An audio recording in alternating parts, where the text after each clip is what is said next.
Hey, what is up, guys? Welcome back to Dream of Canada channel. So today I'm gonna tell you how I prepared my IELTS and what kind of material I used to get a desirable band. So when it comes to reading, so as all you guys be aware with this book, because this book is 100% similar the pattern which comes in exam. So I would suggest you to either you can buy from 1 to 14, and each book has 4 reading section, academic 4 reading sections. Either you can buy or you can simply take printouts. मैं देखता हूँ कुछ Google पे link बना दूंगा जहाँ पे सारे सेक्शंस होंगे sequentially, so it would be easy you to take print out because it is not possible to read online. नहीं होता है वो जब तक आपके पास पेपर नहीं आता है एंड पेंसिल से आप नहीं करते हैं, आपकी प्रैक्टिस नहीं होगी अच्छे से. And if you can buy 14 की 14 books, so you can simply buy इधर ऑनलाइन और ऑफलाइन. बाय का लिंक भी मैं डिस्क्रिप्शन में दे दूंगा. So I was saying, if this book isn't enough for your practice, so you can go to this book also. मैंने भी इसी से प्रैक्टिस करी थी क्योंकि मैंने कर लिया था तो मुझे कॉन्फिडेंस नहीं आ रहा था मार्क्स का. Then I bought 2 volumes of Makkar IELTS academic book. इसका भी मैं लिंक डिस्क्रिप्शन में दे दूँगा. वैसे तो हालांकि इसका सॉफ्ट कॉपी भी है, सो सॉफ्ट कॉपी का प्रिंट आउट निकालने से अच्छा है कि आप बुक ही खरीद लो, चीप पड़ेगा. या 320 लिखा हुआ है तो ये डिपेंड करता है किस एरिया में कितने का मिलता है. 320 नहीं देना पड़ेगा आपको, सस्ता ही पड़ेगा. ऑनलाइन खरीदेंगे तो 200-250 का पड़ सकता है. सो इसकी 2 वॉल्यूम्स हैं. हर वॉल्यूम में you will get 20 readings. That all in all that means 20 + 20 from the Makkar books equals to 40, and from IELTS 14 multiplied by 4 if you have from 1 to 14 book material. So 56 from the IELTS book and 40 from the Makkar IELTS. So 56 or 40, 96. 90, you have 96 readings, which is enough to get like desirable band. So try to practice 2 readings in a day and do not, भाई गलती से मत करना है mistake. Initially what I was do like what I does that मैं practice तो कर लेता था बट वही है ना यार, क्यूरोसिटी यार इसमें नहीं है, नेक्स्ट वाला कर लेता हूँ फटाफट से. उसमें अच्छे ले आऊँगा मार्क्स, इसमें इतने आया तो उसमें और अच्छे ले आऊँगा. एंड मैं स्किप कर देता था. एनालाइज जो मेरी मिस्टेक्स हुई उसको एनालाइज करना मैं स्किप कर देता था. And most important thing, if you are beginner, do not watch time. Give yourself, doesn't matter how long it takes, because eventually you will get habitual of time. तो आप eventually आप 60 minute से पहले ही कर लोगे. तो starting में do not take pressure of 60 minutes. दे दो 1 घंटा लगता है, 2 घंटा लगता है जितने में, बट पूरा करना उसको कंप्लीट. सो जब exams like before the 1 week of your exam, you can do practice by watch and setting the like timer.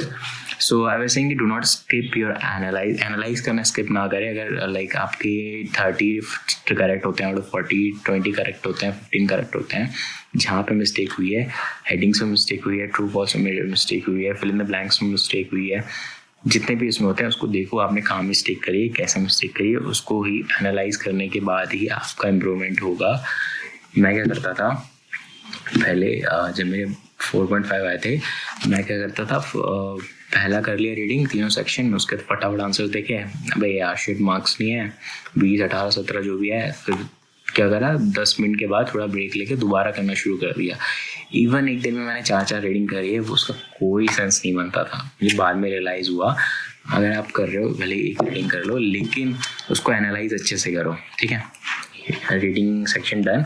2 reading करना. मटेरियल मैंने आपको बता दिया है, मक्कर का You can do practice either by Makkar and इधर मक्कर और आयल्स, और दोनों से भी कर सकते हो, मैं दोनों का सजेस्ट करूँगा. And let's talk about writing section. Writing में मैंने कैसे प्रैक्टिस करा. राइटिंग में मैंने मक्कर का ये ग्राफ जो पार्ट 1 होता है एकेडमिक का, उसके लिए लिया था. यूजुअली मेरे को उसमें प्रॉब्लम होता था, जो डायग्राम्स आते थे तो ये सीक्वेंसली कैसे लिखते थे ये देखने के लिए मैंने मक्कर का ये बुक किया था. इसकी कॉस्ट ऑर्डर किया था, इसकी भी 320 कॉस्ट है, इसका भी लिंक दे दूंगा. खरीद लेना, प्रैक्टिस कर लेना, आपको हेल्प भी मिलेगी.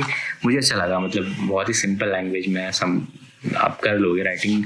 अगर ये बुक में आपने प्रैक्टिस कर लिया, बहुत ईजी है, आप कर सकते हो अगर डायग्राम वगैरह कुछ है तो मैं writing task 1 and writing task 2 2 बार करता था, एक दिन में 2 बार.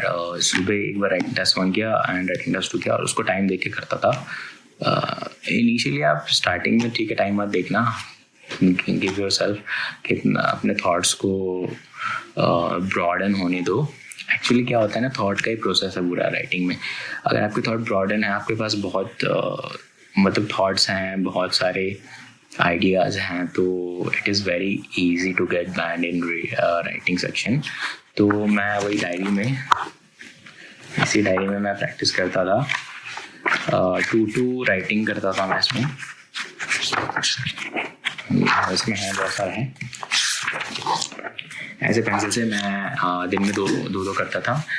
मॉर्निंग में एक आपका पार्ट 1 एंड ऐसे, एंड शाम को दोबारा. एंड इसको एवैल्यूएशन के लिए मैंने एक सब्सक्रिप्शन प्लान लिया था यूट्यूब से ही देख के. एक मैम है कोई, वो बहुत अच्छा, मतलब लाइक वो क्या करती हैं बेसिकली आपकी राइटिंग का पूरा एक वीडियो बना देती हैं, जहाँ जहाँ आपने मिस्टेक करा है उसको मार्क करके अच्छे से समझा देती हैं, ठीक है.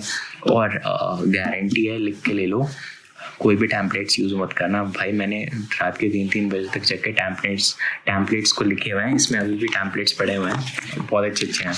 कभी मार्क्स नहीं मिलेंगे, टैम्पलेट यूज़ करोगे तो कभी नहीं मिलेंगे मार्क्स. आपको कभी मिलेंगे जब आपके आपके अपने ही थॉट्स होंगे, एग्जाम्पल्स होंगे, तभी आपको मार्क्स मिलेंगे, नहीं तो नहीं मिलेंगे. कॉपी एंड पेस्ट का चक्कर मत करना. फर्स्ट टाइम मेरे को 5 बैंड मिले थे, मैंने वही करा था. Environment plays a vital role वाला सेक्शन था. उसके बाद धड़ाधड़ मैंने सीधा कॉपी करा, पेस्ट करा, तो कट गया मेरा फर्स्ट टाइम पे जो मेरे 5 बैंड मिले थे मेरे को. सो आप राइटिंग का इस तरह से कर सकते हो. मैं उनका भी लिंक नीचे डिस्क्रिप्शन में शेयर कर दूंगा. आप बात करते हैं स्पीकिंग के लिए. स्पीकिंग की प्रैक्टिस कैसे करनी है. बेसिकली मैंने जो प्रैक्टिस करा था, मैं लैपटॉप में जो ऑडियो रिकॉर्डर होता है उसको ऑन कर देता था एंड मिरर में देखता था. आप फ़ोन से भी कर सकते हैं. मिरर में देख के बोलता रहता था. एग्ज़ाम से पहले 4 दिन पहले मैंने कम से कम 50 से 100 जो थे क्यू कार्ड्स, उनके बारे में बोलना शुरू करा था. आप जैसे ही बोलना शुरू करते हैं ना यार, आपके माइंड में एक स्टोरी ऑटोमेटिकली फ्रेम हो जाती है. उसके बाद कोई सा भी क्यू कार्ड आएगा ना, आपने चुप नहीं रहना, आप बोलते रहेंगे. तो मैं आपको यही सजेस्ट करूँगा कि अपने आप कॉन्फिडेंट करो, मिरर के थ्रू खुद को देखो, अपनी शक्ल को देख के स्पीक करो एंड रिकॉर्ड करो, उसको सुनो, और जहाँ जहाँ मिस्टेक्स हो रही है उसको एनालाइज करो. कोई एक क्यू कार्ड ले लो, उसको 5 बार सुन लो, 5 बार एनालाइज कर लो. एंड इसके अलावा आप क्या करो, जो मक्कर है ना, इसमें स्पीकिंग के भी वो हैं, स्पीकिंग का भी बुक है. उसमें भी बहुत सारे, वैसे मैं सच बताऊं तो स्पीकिंग के लिए कोई बुक यूज़ मत करना है, मैंने भी नहीं किया था. जब तक आपके अपने आइडियाज़, आपके अपने थॉट्स आप नहीं बोलोगे ना, आप नहीं कर पाओगे. रटाई लाइन्स ना कुछ भूल जाओगे और आपके मार्क्स डिक्रीज हो जाएंगे. तो यार कोई भी क्यू कार्ड आता है ना, अपनी लाइफ से रिलेट करना शुरू कर दो. आप किसी भी चीज़ में अच्छे हो तो उसके बारे में बोलना शुरू कर दो. जैसे आप लेट्स सपोज एक क्यू कार्ड है, describe a person who helps everybody without expecting any returns. ठीक है, वो कौन था, who it was, how does it help. ठीक है, तो मैं यूजुअली क्या करता था, अब मेरी हॉबी है एक यूट्यूब, सोशल मीडिया से रिलेटेड थिंग्स को रिलेट कर देता था इसमें, क्यू कार्ड में कोई सा भी क्यू कार्ड आता था ना तो मैं रिलेट कर देता था कि यूट्यूब में एक चैनल था, मैं मैथ्स में अच्छा नहीं था, तो one of my friends suggested me to take the classes of this YouTube channel. वो अपलोड करता था, तो उसकी क्लासेस लेके मुझे बहुत हेल्प मिली। जब मैं 12th क्लास में था, मेरी मैथ्स बहुत बेकार थी, तो मेरे दोस्त ने मुझे सजेस्ट करा क्लासेस लेने के लिए। तो ये काइंड ऑफ स्टोरी आप फ्रेम कर सकते हो। तो ये बस आइडिया था, बाकी तो आपको खुद ही प्रैक्टिस करनी पड़ेगी। जब तक कुछ बोलोगे नहीं तब तक कुछ नहीं होगा। And now listening part. Listening में तो भाई आपको स्पेलिंग्स लर्न करनी है। मेरे पास देखो स्पेलिंग का खेल है। अगर आपकी स्पेलिंग अच्छी नहीं है तो स्पेलिंग की वजह से आपके एक मतलब बैंड में बहुत ज़्यादा ड्रास्टिक चेंज आ सकता है। स्पेलिंग्स लर्न कर लो अच्छे से। मेरे पास एक वो पूरा मैंने बना रखा है स्पेलिंग का, मैं वो भी नीचे दे दूँगा, ठीक है। मैं किसी एक फोल्डर बना दूँगा गूगल ड्राइव पे, वहाँ पर पूरा सेक्शन मिल जाएगा आपको, वो लर्न कर लेना। और लिसनिंग के लिए आप पता क्या करो, आप दिन में एक लिसनिंग करो, उसको चेक किसी और से चेक करवाओ, कुछ चेक मत करो उसको, फिर 5 घंटे के बाद दोबारा प्रैक्टिस करो सेम चीज़ को, ठीक है। तो आपके बैंड ऑटोमेटिकली इंक्रीज होंगे। और जितना सुन सकते हो ना, जितनी लिसनिंग सुन सकते हो उतनी सुनो। यूट्यूब में बथेरी कॉन्वर्जेशन है, उनको सुनो। जब तक आपका कान डीपली नहीं सुनोगे ना तो नहीं है। और लिसनिंग में प्रैक्टिस का ही खेल है, दिन में कम से कम 2 लिसनिंग तो कर ही लिया करो, ठीक है। So guys, this is how I prepared my IELTS exam and materials भी मैंने आपको बता दिए हैं कैसे मैंने प्रैक्टिस की। बाकी डिस्क्रिप्शन में मैं दे दूँगा इनके लिंक्स, एंड वो मैंने जो राइटिंग का एवैल्यूएशन करवाया था वो सब मैं नीचे दे दूँगा। So guys, thank you for watching this video.